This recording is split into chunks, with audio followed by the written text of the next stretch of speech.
Yes, mchezo umemalizika wa CRDB Federation Cup, hatua ya mtoano, mchezo ambao ulikuwa unakutanisha Simba Sports Club dhidi ya Greenland kutokea pale nchini kutokea pale mkoani Kagera, na rasmi sasa Simba amefanikiwa kuweza kuondoka na ushindi wa bao 3 kwa bila, mabao ya Mwangosi lakini pia bao la Neo Maema katika namna moja ama nyingine, lakini pia pamoja na bao la Anthony Mligo likikarimisha ama likiweza kuhitimisha ushindi wa bao 3 kwa bila ambao wameupata Simba Sports Club katika mchezo hii leo ambao umechezeka pale katika uwanja wa Meja Jenerali Isamuhyo. Mchezo ambao ama ushindi ambao wekundu Msimbazi Simba Sports Club wanafanikiwa kuweza kupata clean sheet, lakini pia mchezo ambao unawapeleka na kuweza kuwafanya wekundu hao wa Msimbazi Simba Sports Club kuweza kusonga katika hatua inayofuata. Hapa nazungumzia hatua ya 32 bora.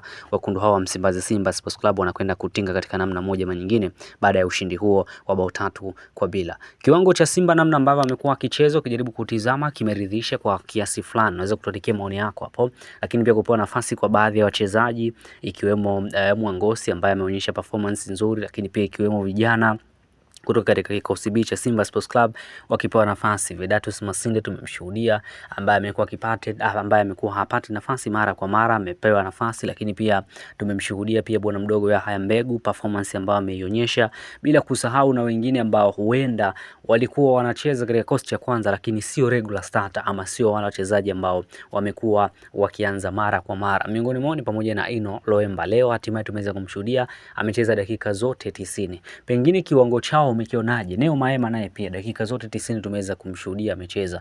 Kiwango chao umekionaje? Tuambie hapo katika maoni na tutakwenda kusoma kwa uzuri kabisa. Nikukumbushe tu kama bado hujabonyeza maneno ambayo yameandikwa subscribe yaliyopo hapo chini ya video yako, basi unayo nafasi kubwa kabisa ya kuweza kuyabonyeza maneno hayo ili usipitwe na zile update, lakini pia na zile taarifa zote hususan za kimichezo kutoka hapa ndani ya Kemgongo TV.